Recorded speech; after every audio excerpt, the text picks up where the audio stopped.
So students, कल मैं आपको जीएसटी का ट्रीटमेंट पढ़ा रहा था कि अगर क्वेश्चन में जीएसटी नाम से फिगर दे दे तो उसको हमें कॉस्ट में इंक्लूड करना है या नहीं करना है ना, यही समझाया जा रहा था। तो मैं एक बार रिकैप कर देता हूँ कि क्या बता रहा था मैं, और किसी को कोई डाउट हो तो पूछ भी सकता है। मान लीजिए ए है, बी है और सी है ना। कल की बात दोबारा एक बार रिपीट कर रहा हूँ, ध्यान दीजिएगा बोर्ड पे ही, है ना। ए जो है वो मैन्युफैक्चरर है और उसने गुड्स बनाए 1,000 रुपए के और उसमें प्रॉफिट ऐड कर दिया 200 रुपए का, तो इसकी सेलिंग प्राइस कितनी हो गई? 1,200 रुपये। तो यानी ये बी को बेचने के लिए रेडी है। कितने में बेच देगा? 1,200 रुपये में। बोल रहा है 1,200 रुपये में दे सकता हूँ, पर क्योंकि बी ने साथ में बिल भी मांग लिया तो ए को उस पर क्या लगाना पड़ेगा? जीएसटी। जीएसटी की जगह वैट भी लिखा हुआ आ सकता है, दोनों का ट्रीटमेंट सेम ही होगा। तो जीएसटी मान लीजिए 12% लगना है, तो लगाइए 12%, एक 1,200 रुपये का 12%, 144 रुपीज़ का जीएसटी है। तो टोटल जो बिल बनेगा ना वो 1,344 रुपये का बनेगा। तो मतलब बी ए को कितना पेमेंट करेगा? 1,344 रुपये। तभी तो ए बी को वो गुड्स देगा। तो B will make a payment of 1,344 and A will deliver the goods to B. तो अब बात आ रही है कि जब बी अपनी कॉस्ट मानेगा तो बी अपनी कॉस्ट में कितना इंक्लूड करेगा? तो अगर B is a final consumer, B कौन है? मतलब वो आगे फिर और नहीं बेचेगा, वो बस कंज्यूम खुद कर लेगा और फिर आगे बेचने का काम नहीं है, तब तो आपकी कॉस्ट पूरी 1,344 होएगी। मतलब आपको जीएसटी भी इंक्लूड करना है। पर क्या आपको लग रहा है ये कॉस्टिंग सब्जेक्ट हम कंज्यूमर के लिए पढ़ रहे हैं? हम तो बिजनेस वाले के लिए पढ़ रहे हैं। तो मतलब ये अगर ए से खरीद रहा है तो आगे किसी को बेचेगा भी, और अगर ये बेचेगा तो इसको अपनी कॉस्ट में कितना लेना है? 1,200 रुपये ही लेना है। ठीक है ना। हम तो बिजनेसमैन के पॉइंट ऑफ व्यू से ही पढ़ रहे हैं और इसलिए ये आगे कस्टमर को बेचेगा, इसलिए इसको अपनी कॉस्ट कितनी माननी है? 1,200। तो बताओ पे कितना करा? 1,344। और कॉस्ट कितनी मान रहा है? तो 144 कहाँ गया? तो वो मैंने बोला था कि उसको बी बोलता है इनपुट जीएसटी, और वो उसके असेट में दिखने लग जाता है। बैलेंस शीट बनती है तो उसके असेट्स साइड में इनपुट जीएसटी के नाम से 144 रुपीज आ जाता है। मतलब ये बोल रहा है कि मैंने ऑलरेडी 144 रुपीज तो दे दी है। क्लियर है बात? अच्छा, फिर क्या किया बी ने? फिर अपना प्रॉफिट जोड़ दिया, मान लीजिए वही 200 रुपये का। तो इसकी सेलिंग प्राइस आ गई कितनी? 1,400। सी को बेच रहा है तो बिल में बेच रहा है तो जीएसटी लगेगा। 12% ही रेट है जीएसटी की, तो करिए 1,400 का 12%, 168 रुपीज। तो टोटल प्राइस क्या हो जाएगी? 1,568। 1,568। अच्छा, ये 168 क्या बी अपने पॉकेट से दे रहा है क्या? एक्चुअली सी पे करेगा। कितना? 1,568। तो यानी बी को तो 168 सी से मिले हैं ना। इसको ये बोलता है आउटपुट जीएसटी, और आउटपुट जीएसटी जमा करा दे तब तो ठीक है, और जब तक नहीं कराए ये उसकी क्या बन जाती है? लाइबिलिटी। और लाइबिलिटी आ गई कितने की? 168 की। तो बोल रहा है मुझे गवर्नमेंट को देने हैं कितने? 168, पर मैंने गवर्नमेंट को ऑलरेडी दे रखा है 144, तो अब नेट कितना और दूंगा? तो ये गवर्नमेंट को सिर्फ 24 रुपये जमा कराता है। तो क्या मैं बोलूँ जो 144 ए को दिए थे वो इसके सी से वापस आ गए? इसको इसी पूरे सिस्टम को बोलते हैं इनपुट टैक्स क्रेडिट। क्या बोलते हैं? इनपुट टैक्स क्रेडिट, कि जो मैंने टैक्स दिया था वो मुझे आगे कस्टमर से वापस मिल जाएगा, इसको बोलते हैं इनपुट टैक्स क्रेडिट यानी आईटीसी। क्या बोलेंगे? तो आईटीसी अगर मिलता है ना, आईटीसी होटल की बात नहीं कर रहा हूं मैं, ठीक है, आईटीसी कंपनी की बात नहीं कर रहा हूं, इनपुट टैक्स क्रेडिट, ठीक है। तो अगर आईटीसी मिलता है तो फिर जीएसटी कॉस्ट में ऐड नहीं करते हैं। पर अब सोचो सी की, सोचो सी अब फाइनल कंज्यूमर है एक तरह से, तो क्या वो आगे बेचेगा? तो क्या ये अपना जीएसटी रिकवर कर पाएगा? तो मतलब इसको आईटीसी अवेलेबल नहीं है, और आईटीसी फाइनल कंज्यूमर को अवेलेबल नहीं है तो वो जीएसटी अपनी कॉस्ट में ऐड करेगा। पर क्योंकि बी को क्या सी से जीएसटी मिल जाएगा, तो जो ए को जीएसटी पे किया है वो सी से रिकवर हो जाएगा, तो इसलिए उसको आईटीसी अवेलेबल है तो वो अपनी कॉस्ट में जीएसटी इंक्लूड नहीं करेगा। एक बार देखिए क्वेश्चन नंबर 8। क्वेश्चन नंबर 8 में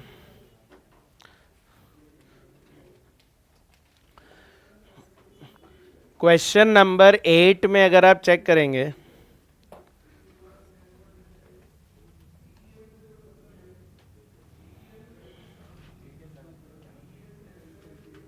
सेवन था, क्वेश्चन नंबर 7 है। तो क्वेश्चन नंबर 7 में अगर आप देखेंगे तो उसमें लिखा हुआ है रॉ मटेरियल परचेज 1,44,00,000 दिख रहा है, और फिर बोल रहा है GST paid on raw material 7,20,000, पर ब्रैकेट में क्या लिखा हुआ है? ITC available. मतलब ये बी वाला केस हो गया हमारे लिए कि ये बी पर्सन है जो सी से लेगा और ए को जो दिया था वो माइनस कर देगा, तो इसका मतलब ये अपनी कॉस्ट में इस जीएसटी को ऐड नहीं करेगा। ठीक है ना, तो लिखिए पहले नोट। हाँ, नहीं समझ में आया अभी भी? मतलब ये नहीं समझ में आया या आईटीसी वाली बात नहीं समझ में? हाँ, ये जो इनपुट जीएसटी है 144, क्या ये बी ने दिया है? किसको दिया? ए को दिया ना। ये वाला जीएसटी बी ने दिया किसको? ए को। और ये 168 जो है ये किसने दिया? सी ने दिया बी को। तो सोचो, सी ने दिया बी को, बी ने दिया ए को, तो क्या बी ने जो जीएसटी ए को दिया क्या वो सी से रिकवर हो गया? हो गया ना, बस इसी को बोलता है आईटीसी। तो अगर अब आईटीसी अवेलेबल है, शॉर्ट में इसको बोलते हैं आईटीसी इज अवेलेबल, तो ये जो चेन बनी दैट इज कॉल्ड आईटीसी। तो अगर आईटीसी अवेलेबल है तो क्या बी ये 144 रुपए अपनी कॉस्ट में ऐड करे? नहीं करे, नहीं करना है ना, यही बोल रहा है। तो लिखिए नोट, नोट लिखिए, if if ITC, if ITC bracket में फुल फॉर्म लिख लो, input tax credit, if input tax credit bracket close of GST, if input tax credit of GST is available, if input tax credit of GST is available to the businessman, if ITC of GST is available to the businessman, comma then in that case, comma then in that case GST paid on purchase, then in that case GST paid on purchase is not added, GST paid on purchase is not added to the cost of raw material, GST paid on purchase is not added to the cost of raw material। ठीक है, तो जो GST आपने दिया था वो add नहीं करना है। अच्छा बताओ, ए ने भी जीएसटी दिया था क्या?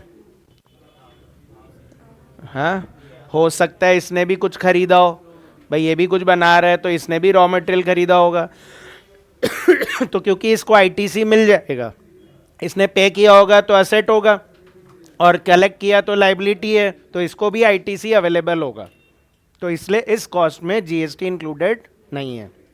पर नोट देखिए next, note number 2, if ITC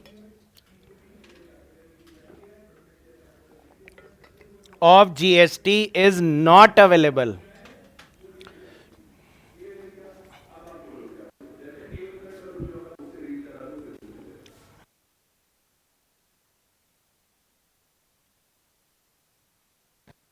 if ITC of GST is not available, comma then, पर अगर क्वेश्चन बोलते नहीं जीएसटी का आईटीसी नहीं मिल रहा, जैसे सी के लिए कि उसको नहीं मिलेगा, तो कॉमा फिर क्या करना है, comma then add the GST, then add the GST, then add the GST to the cost of raw material, then add the GST to the cost of raw material. तो देखिए स्टूडेंट, हो सकता है थोड़ा कम समझ में आया हो, पर क्या है, मैं पूरा जीएसटी लॉ नहीं पढ़ा रहा आपको, है ना, मैं तो बस एक शॉर्ट में समरी बता रहा हूँ कि जिससे मेरा क्वेश्चन हो जाए। बाकी अगर प्रॉपरली जीएसटी को समझना है तो उसके लिए तो आपके पूरे सिलेबस ही बना रखा है ना, वो आपको सर पढ़ाएंगे भी, तो उसमें और अच्छे से सीख जाओगे। बस अभी एक बार हमको समझना है आईटीसी अवेलेबल और आईटीसी नॉट अवेलेबल का क्या मतलब है। तो आईटीसी अवेलेबल है मतलब जीएसटी का वापस रिकवरी हो जाएगा, तो ऐड मत करना। पर अगर आईटीसी नॉट अवेलेबल है तो जीएसटी की रिकवरी नहीं होगी, तो उसको ऐड कर देना। अगर ऐड करना है तो ये मटेरियल में ऐड हो जाएगा। जीएसटी क्या खरीदने के लिए दिया था आपने, रॉ मटेरियल, तो रॉ मटेरियल की कॉस्ट में ऐड हो जाएगा। क्वेश्चन नंबर 7 करते हैं। क्वेश्चन नंबर 7,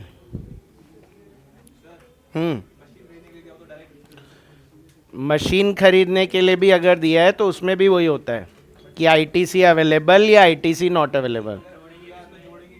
अगर नॉट अवेलेबल है तो मशीन की कॉस्ट में ऐड हो जाएगा, और मशीन तो हम लेते ही नहीं है, बस उसका डेप्रिसिएशन बढ़ जाएगा।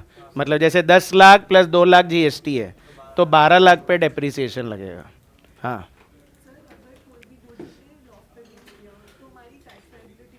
देखो अब वही अगेन ये थोड़ा सा जीएसटी वाली बातें हो गई। अपने क्वेश्चन में तो होगा नहीं कि लॉस हो रहा है, फिर भी आपने पूछ लिया तो थोड़ा सा क्लियर कर देता हूँ। गुड्स को लॉस में बेचना अलाउड नहीं है एज पर जीएसटी, है ना, कि आपने 100 का खरीदा और आप बोल रहे हो कि हम तो 60 में बेच देंगे, तो ऐसे तो हर कोई यही शो कर देगा कि हम लॉस में ही बेच रहे हैं। समझ रहे हो? तो एज पर जीएसटी लॉ गुड्स को लॉस में बेचना अलाउड नहीं है। फिर भी कोई रेयर केस हो गया तो भी आपको जीएसटी तो पूरे कॉस्ट पे देना पड़ेगा। तो मतलब 100 की चीज अगर 60 में बेची तो भी जीएसटी तो 100 पे ही लगेगा। ठीक है, पर अगेन ये सब बातें ना जीएसटी लॉ में ही आपको ज्यादा अच्छे से समझाया जाएगा, वो अपने काम का नहीं है। 7th बोल रहा है ओपनिंग इन्वेंट्री है, क्लोजिंग इन्वेंट्री है, रॉ मटेरियल परचेज्ड है, जीएसटी ऑन रॉ मटेरियल है, ये डिस्कशन हो गया। Wages paid to production workers है तो डायरेक्ट वेजेस। अच्छा, एक्सपेंसेस पेड फॉर यूटिलिटीज, ये क्या होता है? एक्सपेंसेस पेड फॉर यूटिलिटीज, नहीं चाय पानी नहीं है। हाँ एग्जैक्टली, पावर हो गया, फ्यूल हो गया, इलेक्ट्रिसिटी हो गई, वाटर हो गया, इनको यूटिलिटीज़ बोलते हैं। तो ये 2 ऑल्टरनेटिव है इसके, या तो आप इसको डायरेक्ट एक्सपेंस भी मान सकते हो और या फिर आप इसे प्रोडक्शन ओवरहेड भी मान सकते हो, है ना। यूटिलिटीज़ कहाँ लगेंगी एक्चुअली? पावर है, वाटर है, ये सब कहाँ लगेंगे? फैक्ट्री में। तो प्रोडक्शन ओवरहेड में भी ले सकते हैं। तो मैं प्रेफर करता हूँ कि प्रोडक्शन ओवरहेड में ले लो। हाँ हाँ एग्जैक्टली, मैं भी यही बोल रहा हूँ कि डायरेक्ट एक्सपेंस में तो स्पेसिफिक एक्सपेंस होते थे, कैसे पता चलेगा कि ये इसलिए मैंने बोला मैं प्रिफर करता हूं कि प्रोडक्शन ओवरहेड मानो, बाकी इंस्टीट्यूट ने तो बोल रखा है कि आप दोनों में से कुछ भी मानोगे हम सही कर देंगे। आ रहे क्या? हाँ, नोट डाल देंगे। अच्छा, office and administration expense general हो गया, ट्रैवलिंग एक्सपेंस आपका सेलिंग ओवरहेड हो गया, और सेल्स नहीं, travelling allowance to office staff है ये, तो ये जनरल एडमिनिस्ट्रेशन में ही आ गया, और सेलिंग एक्सपेंस दिया हुआ है अलग से। अच्छा, मशीन भी काम करी थी 21,600 घंटे, तो मशीन का खर्चा कहाँ आता है? प्रोडक्शन ओवरहेड में। और मशीन आर रेट है 8 रुपीज पर आवर। अच्छा, बेचे हैं हमने 1,60,000 और बनाए हैं 1,94,000। प्रॉफिट है 15% ऑन सेल्स। ये इंपॉर्टेंट पॉइंट अगेन, प्रॉफिट किसका परसेंट है? सेल्स कैसे आती है?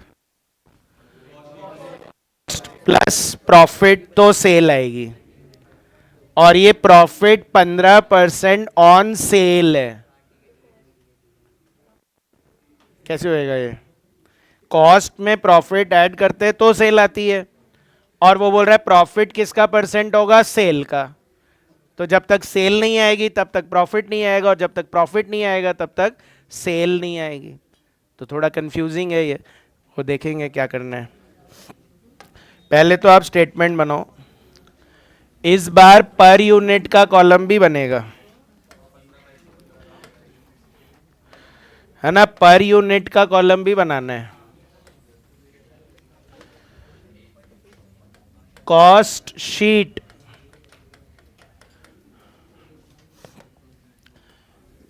पहला कॉलम पर्टिकुलर्स, दूसरा कॉलम टोटल कॉस्ट, और तीसरा column cost per unit. Particulars, total cost and cost per unit. Particulars, total cost and cost per unit. तो सबसे पहले आता है डायरेक्ट मटेरियल कंज्यूम्ड, तो इसमें आएगा opening raw material stock. Opening raw material stock, please बात मत करो आप लोग। ओपनिंग रॉ मटेरियल स्टॉक कितने का? 12 लाख इनर कॉलम में। फिर प्लस करना होता है परचेजेस। परचेजेस कितना लेना है? 1,44,00,000। अच्छा, जीएसटी भी पे करा था इसमें, पर ब्रैकेट में लिखा हुआ है आईटीसी अवेलेबल, मतलब रिकवरी हो जाएगी अपने आईटीसी, अपने जीएसटी की, तो फिर ये ऐड नहीं करना है। तो minus closing raw material stock. तो क्लोजिंग रॉ मटेरियल स्टॉक कितने का है? हाँ, बोलो बोलो। हाँ, जब गुड्स बेचेंगे तो हम जीएसटी लेंगे, और जब मटेरियल खरीदा तब जीएसटी दिया था, तो जो बेचेंगे उससे जीएसटी रिकवर हो जाएगा। हाँ, कि मैं मैन्युफैक्चरर हूँ या ट्रेडर हूँ इससे फर्क नहीं पड़ता, इसीलिए मैंने वर्ड यूज किया बिजनेसमैन। क्या वर्ड यूज किया?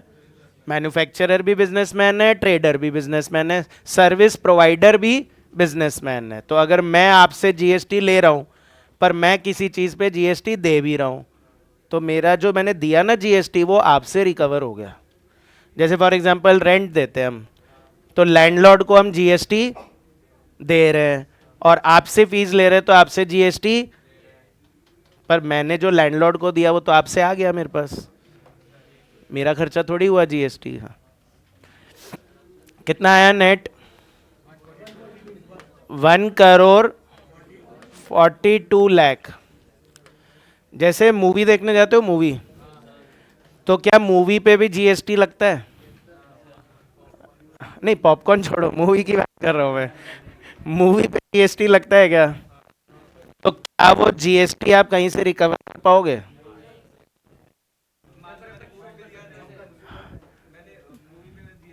हाँ,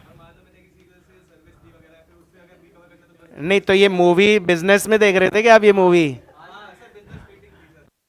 बिजनेस मीटिंग थी मूवी के अंदर। मतलब आप वहाँ बातें वगैरह कर रहे थे। से बोलो एम्प्लॉय मूवी दिखाया, तो एम्प्लॉय को मूवी दिखाया ना, तो आपका जीएसटी रिकवर हो जाएगा। पर मैं अभी ये बोल रहा था आप मूवी देखने जाते हो, तो क्या आपका जीएसटी रिकवर होगा? क्योंकि आप फाइनल कंज्यूमर। चलो 1,42,00,000 को डिवाइड करिए 1,94,000 यूनिट से, 73.19। फिर प्लस करेंगे डायरेक्ट वेजेस, तो डायरेक्ट वेजेस जो है वो कितने का है? 36,64,000। तो बताओ पर यूनिट कितना? 18.88, 18.88 आ रहा है। हाँ बोलो। हाँ। तो इससे हमारा प्राइम कॉस्ट आ जाएगा।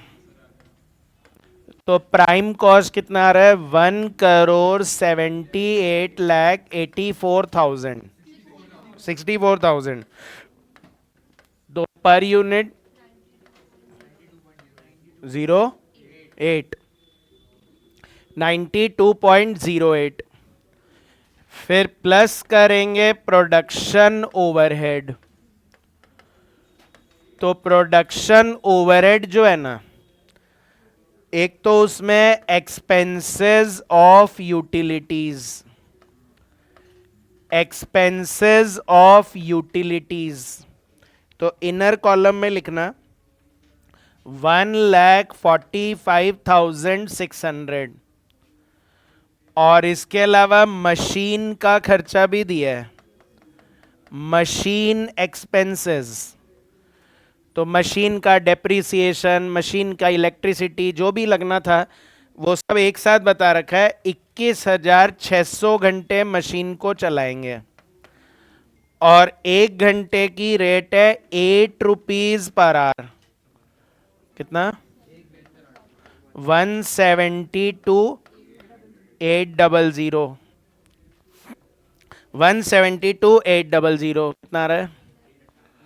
3,18,400, 3,18,400। ऑफिस का खर्चा यहाँ नहीं आता, सेलिंग का खर्चा यहाँ पे नहीं आता, तो बाकी सब उन्होंने ऑफिस और सेलिंग के ही खर्चे दे रखे हैं, तो वो इसमें इंक्लूड नहीं होते हैं। पर यूनिट बोलिए 64। तो ये आ जाएगी मेरी gross works cost. Gross works cost कितना? 181,82,400। तो पर यूनिट कितना? 93.72।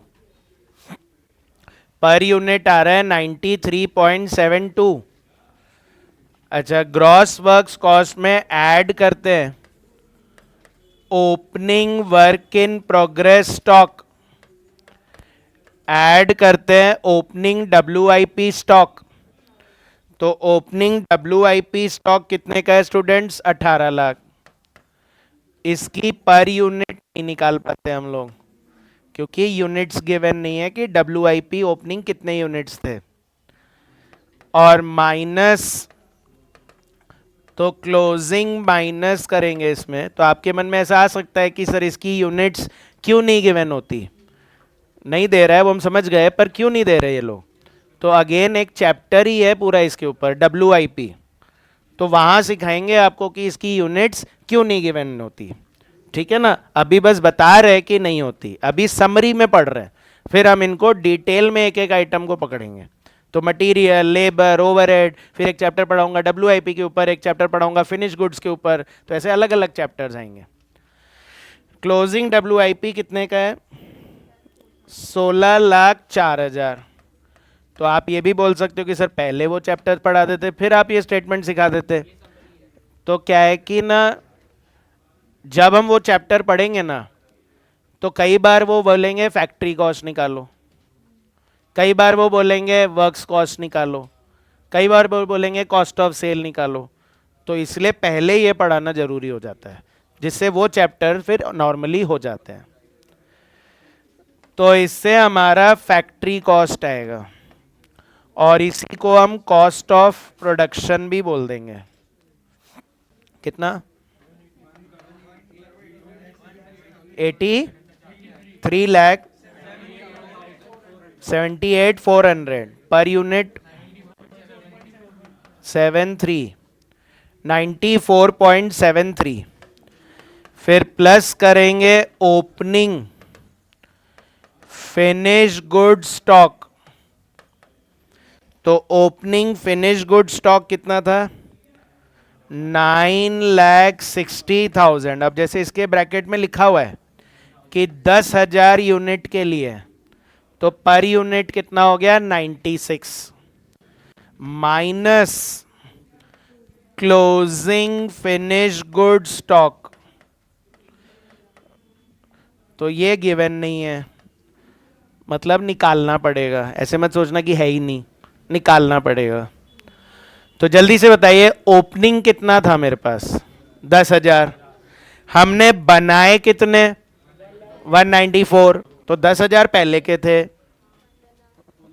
बनाए 194 ना, तो 10,000 पहले के थे, 194 और बना लिए, तो 2,04,000 हो गया।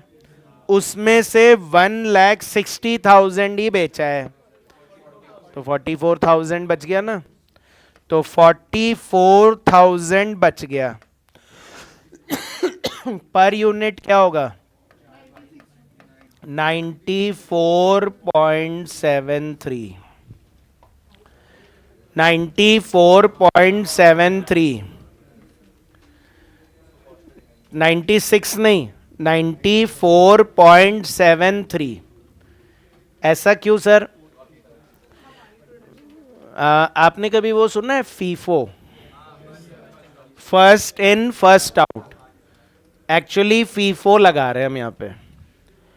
फीफो क्या होता है, ध्यान से सुनिएगा। फर्स्ट इन फर्स्ट आउट का मतलब होता है कि जो पहले बना ना, वो पहले बेचा होगा, और जो बाद में बना वो बाद में बेचा होगा। तो बताओ, क्या ये ओपनिंग फिनिश गुड्स बेच दिया होगा क्या? फीफो के अकॉर्डिंग क्या ये जो ओपनिंग होगा, क्या ये बेच दिया होगा? बेचा होगा पक्का। और फिर बचा हुआ हमने जो नए गुड्स बनाए उसमें से बेचा होगा। तो जो मेरा क्लोजिंग बचा वो किस में से बचा? जो नया बनाया उसी में से तो बचा, इसीलिए 94.73 से मल्टीप्लाई होगा, है ना, फीफो की वजह से। फर्स्ट इन फर्स्ट आउट, तो जो पहले बना वो पहले बिक गया, जो बाद में बना वो बाद में बिका। तो स्टॉक किस में से बचेगा? बाद वाले में से ही तो बचेगा। तो ये बाद वाले हैं, ये पहले का है, तो बचेगा किस में से? जो पहले, जो बाद में बचा बनाया था उसी में से। तो यानी 94.73 से ही होगा। अच्छा, एक बार क्वेश्चन नंबर 3 देखिए। क्वेश्चन नंबर 3 चेक करिए, उसका सल्यूशन निकालिए एक बार।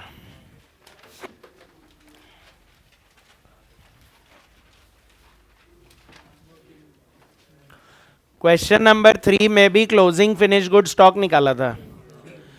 तो चेक करिए उसको कितने पर यूनिट रेट से मल्टीप्लाई किया था? 500 से। पर वहां पे क्या चक्कर था कि ओपनिंग की रेट भी 500 थी, और जो नया बनाया वो भी 500 का ही था। तो पता नहीं चला कौन सा 500 से मल्टीप्लाई कर गए। समझ में आ रहा है क्या? अच्छा, क्वेश्चन नंबर 2 देखिए। क्वेश्चन नंबर 2 देखिए, उसमें ओपनिंग था ही नहीं, ओपनिंग था ही नहीं, और क्लोजिंग की वैल्यू निकालनी थी। किससे मल्टीप्लाई किया था? कॉस्ट ऑफ प्रोडक्शन की रेट से ही, ठीक है ना। तो ओपनिंग था ही नहीं, तो समझ में आ रहा था उसी से करना है। अच्छा, जब दोनों ओपनिंग की भी रेट सेम थी और नए वालों की भी रेट सेम थी तो भी फर्क नहीं पड़ा। पर अब यहां फर्क पड़ रहा था कि नया बन रहा है 94.73 का, और पुराना बना हुआ है 96 का। तो बचा किस में से? 94.73 में से, एज पर फीफो। क्लियर है क्या? तो कुछ नहीं बोले तो हमको फीफो ही लगाना है, क्योंकि मेथड तो लीफो भी होते हैं, मेथड तो वेटेड एवरेज भी होते हैं, पर अपने को कॉस्ट शीट में कुछ नहीं बोले तो फीफो ही लगाना होता है, और वो नहीं बोलेंगे कुछ भी तो आपको फीफो ही लगाना है। हमेशा कॉस्ट ऑफ प्रोडक्शन की रेट से ही मल्टीप्लाई करना है। अरे क्या कितना आ रहा है? 151702। नहीं, फिनिश गुड स्टॉक की वैल्यू पूछ रहा हूँ। 41,68,120 और पर यूनिट 94.73। तो इससे मेरा कॉस्ट ऑफ गुड्स सोल्ड आ जाएगा। तो कॉस्ट ऑफ गुड्स सोल्ड कितना? 151,70280 पर यूनिट 94.81। अब ये जो डिवाइड होता है ना, ये यूनिट सोल्ड से होता है।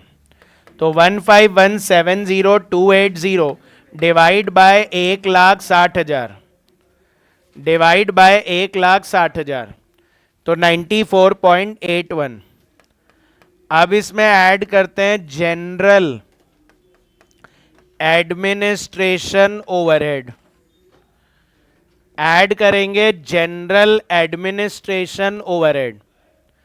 तो बताइए जनरल एडमिनिस्ट्रेशन ओवरहेड दे रखा है क्या? दो दे रखे हैं।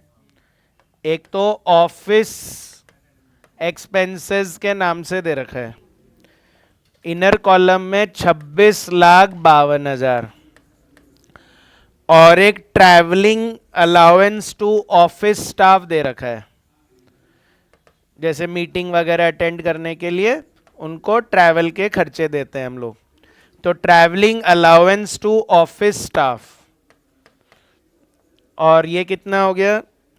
1,21,000, 1,21,000, टोटल मिला के 27,73,000, 27,73,000, 27,73,000। तो वही यूनिट सोल्ड से डिवाइड करिए। 17.33, 17.33। Travelling allowance to office staff भी ऐड कर दिया तो पर यूनिट आ गया 17.33। और इसमें ऐड करेंगे सेलिंग एंड डिस्ट्रीब्यूशन ओवरहेड। तो सेलिंग एंड डिस्ट्रीब्यूशन ओवरहेड कितने का है? 6,46,000 पर यूनिट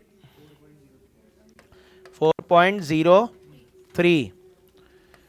तो ऐड करेंगे तो इससे कॉस्ट ऑफ सेल्स आ जाएगी। ये भी तो ऐड होगा, cost of goods sold 1,858,9,280, 1,858,9,280 per unit बोलिए 116.18, 116.18 आया क्या? और इसमें लास्ट में ऐड कर देंगे प्रॉफिट। लास्ट में स्टूडेंट्स ऐड करना है प्रॉफिट। तो प्रॉफिट कितना परसेंट बोल रहे हैं? 15% ऑन सेल्स। अब की बार बैलेंसिंग फिगर नहीं है ये, 15% ऑन सेल्स है ये, पर चक्कर ये कि सेल भी तो नहीं है। हाँ, वो कल 100 वाला पॉइंट डिस्कस हुआ था, है ना। दो तरीके होते हैं, या तो एक्स मान लो, तो मैथ्स वालों को तो एक्स बहुत अच्छा लगता है कि एक्स मान लो खत्म करो, पर क्या है कि तब कैलकुलेटर नहीं होता था अपने पास। अब कैलकुलेटर है तो कोशिश करो कैलकुलेटर से ही हो जाए। तो ध्यान से सुनिएगा जिनको नहीं आता है। Let the cell be 100, let the cell be, cell को 100 मान लिया, तो बताओ अगर सेल 100 होगी तो प्रॉफिट 15% ऑन सेल बोल रहे हैं, यानी प्रॉफिट 15 रुपए होगा। तो हम बोल रहे हैं अगर हम कस्टमर को 100 रुपए में बेचेंगे तो उसमें हम 15 रुपए कमाएंगे, तो बाकी 85 क्या करेंगे, कॉस्ट होगी मेरी। तो यानी ये 185,89,280 कितने के लिए, 85 के लिए। कस्टमर से अगर मैं 100 रुपए लूंगा, कस्टमर से अगर मैं 100 रुपए लूंगा तो 15 तो मैं उसमें कमाना चाहता हूं, तो मुझे मैक्सिमम कितना खर्चा करना अलाउड है, 85 रुपीज। तो ये जो मेरी कॉस्ट है ये कितने के लिए, 85 के लिए, तो 100 के लिए सेल आ जाएगी।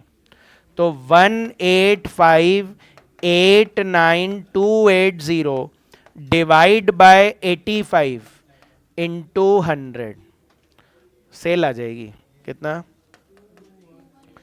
21869741। और अब प्रॉफिट आपका आ जाएगा इसका 15%, नहीं डेसिमल इग्नोर, और कितना आ रहा है प्रॉफिट, 3280461। पर यूनिट भी बताना पड़ेगा, 28.50 और 136.68। ये क्लियर है क्या, डिवाइड बाय 85 क्यों हुआ, कई लोगों को लगता है डिवाइड बाय 115 कर दो सर, तो 115 नहीं होना है, इसीलिए समझा रहा हूं। सेल को 100 माना, और आप पूछोगे सर सेल को ही क्यों 100 माना, जिसका परसेंट होता है उसी को 100 मानते हैं।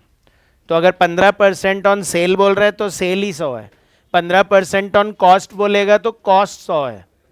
तो ये अभी सेल को बोल रहा था, तो सेल को 100 मानेंगे, तो जब कस्टमर से ही 100 लेंगे तो खर्चा 100 से ज़्यादा थोड़ी हो सकता है, खर्चा तो कम होएगा, तो 85 होएगा। आया क्या, पक्का क्लियर है, सेल निकालना आ गया सबको।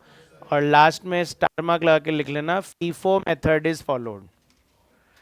जब रिवीजन करोगे तो लगेगा कि ये कॉस्ट फिनिश गुड्स कैसे आ गया, तो इसलिए लिख दिया FIFO is followed, FIFO follow किया गया है ना। 8th आप लोग का होमवर्क है, 9th देखिए, 8th is same as question number 4। तो जो मैंने आपको 4 था कल, याद हो तो मटेरियल परचेज निकाला था हमने, वैसा ही है 8th क्वेश्चन। अभी कर रहे हैं 9। XYZ a manufacturing firm has revealed the following information for September 2019। तो 1 सितंबर को रॉ मटेरियल दे रखा है और 30 सितंबर को भी दे रखा है ओपनिंग और क्लोजिंग, WIP भी दे रखा है opening closing. The firm incurred the following expenses for a target production of 1 lakh units during the month. हमारा टारगेट था कि कितने बनाएंगे, 1 लाख यूनिट्स बनाएंगे। Consumable stores and spheres of factory 3.5 lakh. नहीं डायरेक्ट मटेरियल कैसे हुए हैं, कंज्यूमेबल स्टोर्स, कंज्यूमेबल स्टोर्स होते हैं जैसे कि मशीनरी का लुब्रिकेंट यूज किया, कॉटन क्लॉथ यूज किया, और स्पेयर्स बोल रहा है मशीन के पार्ट वगैरह लगा दिए, तो ये सब डायरेक्ट मटेरियल थोड़ी हुआ, ये मटेरियल बोल रहे थे सही लग रहा था, डायरेक्ट मटेरियल नहीं लाए, इनडायरेक्ट मटेरियल है, और फैक्ट्री में लग रहा है तो production overhead. Research and development cost आपको ध्यान हो अलग से ऐड होता है सेपरेटली, क्वालिटी कंट्रोल कॉस्ट अलग से ऐड करते हैं, पैकिंग कॉस्ट सेकेंडरी लिखा हुआ है, सेलिंग ओवरहेड, सेकेंडरी पैकिंग का आता है, सेलिंग ओवरहेड में आता है। सेकेंडरी पैकिंग क्यों करते हैं, ट्रांसपोर्ट करने के लिए, तो ये सेलिंग ओवरहेड है। अच्छा, लीज रेंट यानी किराया of production asset, production overhead. Production overhead, administration general लिख ही दिया, सेलिंग एक्सपेंस दिया हुआ है। फिनिश गुड्स ओपनिंग बोल रहा है निल, बना कितना रहे हम लोग 1 लाख, और पहले का कुछ नहीं है। और क्लोजिंग बोल रहा है 5,000 बचाएंगे, तो 95,000 बेचेंगे, 95,000 बेचेंगे। पर इस बार एक लाइन एक्स्ट्रा आ गई, द डिफेक्टिव आउटपुट, हम जो बना रहे हैं ना, कितना बना रहे हैं 1 लाख, उसमें से 4% ऑफ टारगेटेड प्रोडक्शन है ना, टारगेट क्या था 1 लाख, तो 1 लाख का 4% 4,000 डिफेक्टिव निकल गया और हमने उसको बेच दिया 61 रुपीज यूनिट में। बनाने के बाद फैक्ट्री कॉस्ट में से माइनस होगा, मटेरियल में से माइनस नहीं होगा। तो बस 1 लाख में से खराब कितने हो गए, बचे कितने 96, और उसमें से भी 5,000 बचा लिया, तो 91 ही तो बेचा इसका मतलब। Closing stock is valued at cost of production, ये भी वही बात बोल रहा है, चेक करिए। क्लोजिंग स्टॉक को क्या आपने कॉस्ट ऑफ प्रोडक्शन से ही मल्टीप्लाई किया, तो वो ये भी वही बात बोल रहा है, closing stock is valued at cost of production excluding administration, क्योंकि वो जनरल है। Cost of goods sold excluding administration amount to 78,26,000 rupees. अच्छा, direct employ is half of the material consumed, direct labour जो है वो आधा है किसका, मतलब मटेरियल कंज्यूम्ड किसी ने वो गलत निकाला है तो लेबर भी गलत हो जाएगा। और सेलिंग प्राइस है 110 रुपए पर यूनिट, तो इसमें भी परचेज मिसिंग है, तो वही बोल रहा है calculate value of material purchase, वो रिवर्स से आ जाता है। And showing profit earned by firm, तो मैंने ये सजेस्ट किया था पहले तो कॉस्ट शीट ही बना लिया करो, है ना, रिवर्स अप्रोच से आपका परचेज आ जाएगा। पहला काम तो कॉस्ट शीट ही है। अब ये क्या है, एग्जाम में आया हुआ क्वेश्चन ही है, तो यही लेवल के आते हैं एग्जाम्स में। Particulars, total cost and cost per unit, particulars, total cost and cost per unit. अच्छा, जैसे मैंने आपको बताया हुआ है कॉस्टिंग में एमसीक्यू क्वेश्चन भी आते हैं, तो एमसीक्यू क्वेश्चन कैसे होते हैं सर, मतलब क्या कुछ भी अंदर से पूछ लेंगे, नहीं, यही क्वेश्चंस जो आप कर रहे हो ना यही एमसीक्यू में आ जाते हैं, मतलब यही डिस्क्रिप्टिव के लिए भी प्रैक्टिस करनी है और यही एमसीक्यू के लिए भी करनी है। एमसीक्यू भी ऐसे ही होता है कि एक केस सिनेरियो होगा क्वेश्चन का और उसमें से आंसर्स देने हैं आपको, ठीक है ना, ऐसे नहीं होगा कि कुछ भी थ्योरी में से एमसीक्यू आ रही है, प्रैक्टिकल एमसीक्यू है, मतलब जो नॉर्मल क्वेश्चंस है वही एमसीक्यू में पूछे जाएंगे। और उनके सैंपल क्या रहेंगे वो मैं आपको जब टेस्ट लूंगा आपका तब उसमें दिया करूंगा। तो direct material consumed, direct material consumed, तो सबसे पहले ओपनिंग रॉ मटेरियल स्टॉक, तो ओपनिंग रॉ मटेरियल स्टॉक कितना है स्टूडेंट्स 2,42,000, और प्लस करेंगे परचेजेस, तो परचेजेस कितना दिया हुआ नहीं है, कोई खर्चा दिया हुआ है क्या, अच्छा वो सेल ऑफ स्क्रैप दिया हुआ था ना, वो तो फैक्ट्री कॉस्ट में से माइनस होगा, तो माइनस क्लोजिंग स्टॉक, तो क्लोजिंग स्टॉक इज कितना 2,92,000, तो मटेरियल कंज्यूम तो निकल नहीं पाया। फिर ऐड करते हैं डायरेक्ट वेजेस, तो बोला था हाफ होएगा 50% किसका, कंज्यूम्ड का, तो चक्कर ये कि कंज्यूम्ड भी नहीं है तो वेजेस भी मिसिंग रह गया। हाँ निकालना है ना, तो वही तो बोल रहा हूँ निकालना है, इसीलिए तो कंज्यूम्ड नहीं है, और कंज्यूम्ड नहीं है तो फिर मैं आधा करूँ किसका, हाँ बोलो। अरे परचेज नहीं करोगे तो गुड्स क्या बनाओगे फिर, कितना है? 242 का 292 तो रख ही लिया हमने। नहीं, परचेज तो होता ही है, ऐसे नहीं होता ना, परचेज ही नहीं किया। नहीं ठीक है, पूछना गलत नहीं है आपका, पर क्या है कि पूरा साल बिना परचेज किए कैसे निकलेगा? तो प्राइम कॉस्ट आ जाएगा, प्राइम कॉस्ट आ जाता है, पर अभी नहीं आ पा रहा है। फिर ऐड करते हैं प्रोडक्शन ओवरहेड, ऐड करेंगे प्रोडक्शन ओवरहेड्स। तो प्रोडक्शन ओवरहेड में एक तो है कंज्यूमेबल स्टोर्स, ये तो लर्न कर लो कि कंज्यूमेबल स्टोर्स प्रोडक्शन ओवरहेड ही होता है। और इसको मैंने किस नाम से एग्जांपल में लिखवाया था? Machinery lubricants. ठीक है, तो वो ओवरहेड में जाता है। कंज्यूमेबल स्टोर्स एंड स्पेयर्स कितना है? 3.5 लाख इनर कॉलम में, क्योंकि और भी है। बताओ प्रोडक्शन ओवरहेड में और क्या है? नहीं, रिसर्च डेवलपमेंट नहीं आता इसमें। Lease rent, lease rent of production asset, lease rent of production asset कितने का? 2 लाख, 2 लाख। और तो कुछ है नहीं, तो total 5.5 lakh. Divide by 1 lakh करेंगे तो पर यूनिट आ रहा है 5.5, पर यूनिट 5.5। इससे आ जाएगा gross works cost, gross works cost plus करते हैं ओपनिंग WIP स्टॉक और माइनस करेंगे क्लोजिंग WIP स्टॉक।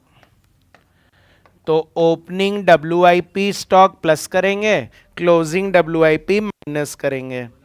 तो 2 लाख का ओपनिंग है और 5 लाख का क्लोजिंग है, पर यूनिट नील। तो आ जाएगी फैक्ट्री कॉस्ट। तो फैक्ट्री कॉस्ट भी नहीं आ पाया। अच्छा, ऐड करेंगे पहले दिया हुआ research and development cost, research and development cost कितने का है? 2.5 लाख। तो पर यूनिट कितना आएगा? 2.5। और ऐड करेंगे क्वालिटी कंट्रोल कॉस्ट। तो क्वालिटी कंट्रोल कॉस्ट कितनी? क्वालिटी कंट्रोल कॉस्ट है 2 लाख। पर यूनिट कितना आएगा? 2 रुपये। पर यूनिट आएगा 2 रुपये। अभी और प्लस होता है प्राइमरी पैकिंग, वो है नहीं, पर माइनस होगा सेल ऑफ डिफेक्टिव्स। बोल दूं यहाँ पर, उन्होंने डिफेक्टिव्स वर्ड यूज किया है, तो डिफेक्टिव्स हो गए। ऐसे इतना फर्क नहीं पड़ता कि स्क्रैप लिख दिया या डिफेक्टिव लिख दिया, पर हम लोग मैच करने के लिए लिख रहे हैं डिफेक्टिव्स। तो 4,000 यूनिट इंटू 61 रुपीज, 2,44,000। तो पर यूनिट 2.44 कम हो जाएगा, कम हो जाएगा, है ना? तो इससे मेरा कॉस्ट ऑफ प्रोडक्शन आ जाएगा।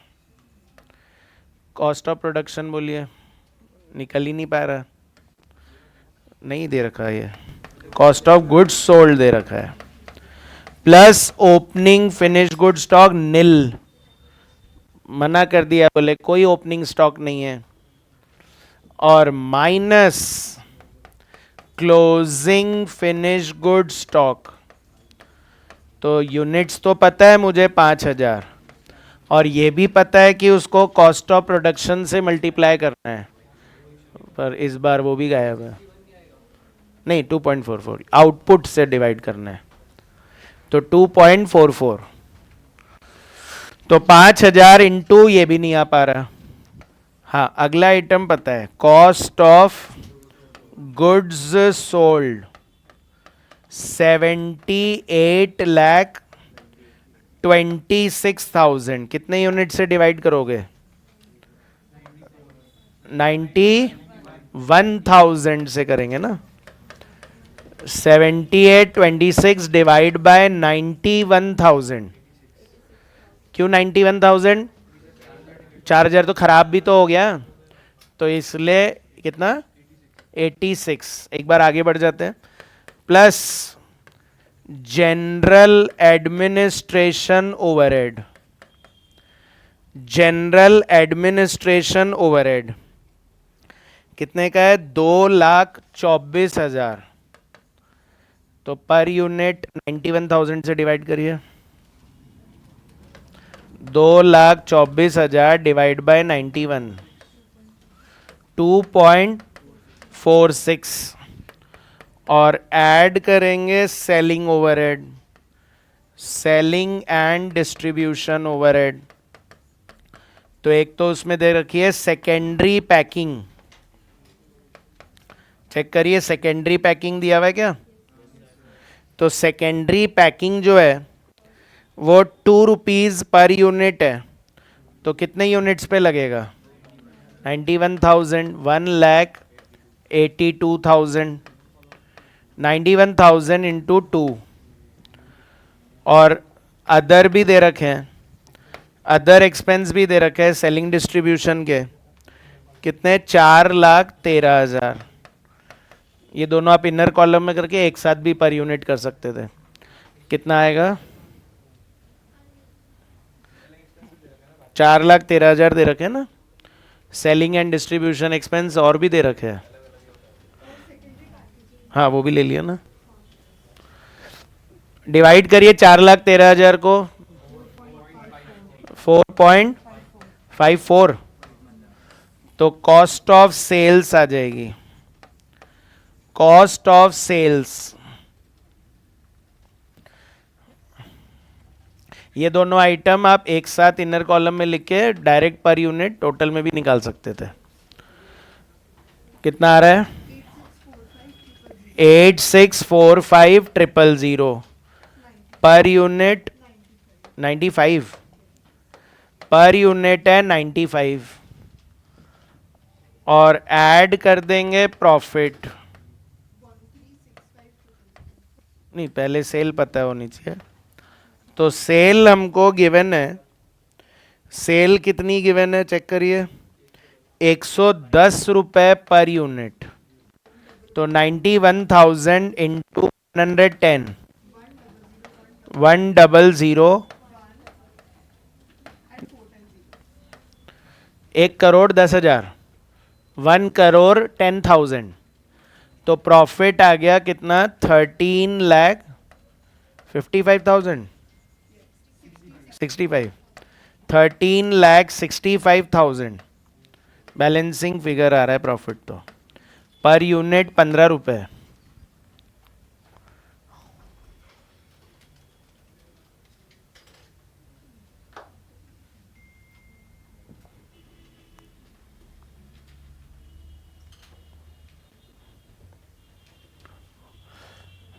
पर अभी ऊपर जाना बाकी है, मटेरियल परचेज्ड निकालना बाकी है।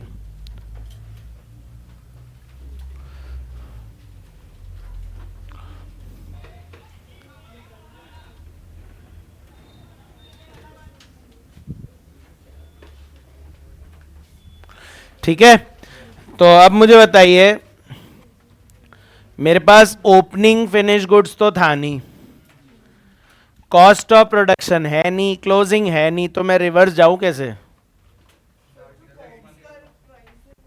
हाँ तो एक्चुअली क्या है, क्योंकि ओपनिंग नहीं है तो क्या हम बोले, जो बचा होगा वो भी इस बार वाले में से ही होगा, और जो बेचा होगा वो भी इस बार वाले में से ही होगा।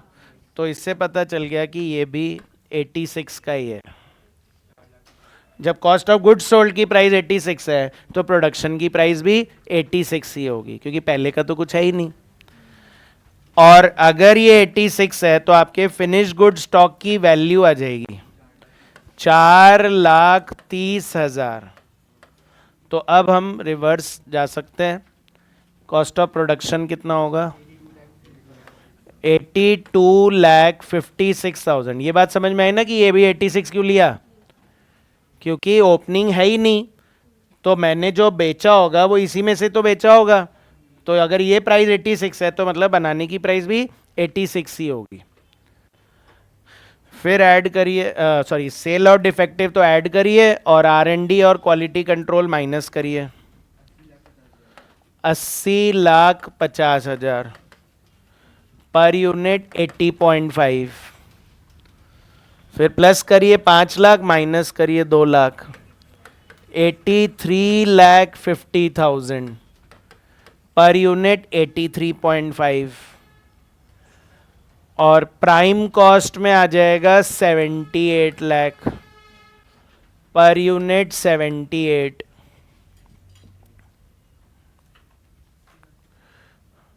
पर अब मटेरियल भी नहीं है, लेबर भी नहीं है। अच्छा एक्स नहीं मान के वही 100 मानो, तो ये 50% किसका है? डायरेक्ट मटेरियल का। तो डायरेक्ट मटेरियल को 100 मान लो, तो डायरेक्ट लेबर उसका 50% है यानी 50। तो प्राइम कॉस्ट कितना होगा? 150। तो 78 लाख जो है ये 150 के लिए, तो 50 के लिए आपका लेबर आ जाएगा, कितना आएगा? 26 लाख। और मटेरियल आ जाएगा 52 लाख। 78 लाख 150 के लिए, ये 150 के लिए तो समझ में आ रहा है क्या? मटेरियल 100, लेबर 50, तो प्राइम कॉस्ट कितना? 150। तो 78 लाख 150 के लिए है, तो मैं लेबर का अमाउंट निकालने के लिए उसको 50 से मल्टीप्लाई कर रहा हूं, तो आ रहा है 26 लाख। तो बैलेंस आ गया मटेरियल 52 लाख, पर यूनिट 52 और 26। तो एग्जाम का लेवल ना यही होता है, एग्जाम में इजी क्वेश्चन नहीं आते हैं, एग्जाम में इस तरह के हार्ड ही आते हैं। पर यहाँ तक पहुँचने के लिए पहले हमको वो इजी वाले भी करने पड़ते हैं।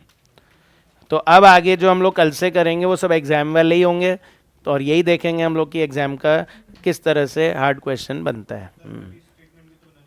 हाँ वो रिवर्स तो करना ही है, रिवर्स स्टेटमेंट तो बनाना ही है। वो मैं नहीं बनवा रहा क्योंकि समझा दिया कि कैसे बनाते हैं, बाकी बनाना तो है ही। अगर मान लो जैसे 5 नंबर का ही क्वेश्चन है तो मत बनाना, पर अगर 8 नंबर का है तो ज़रूर बनाना।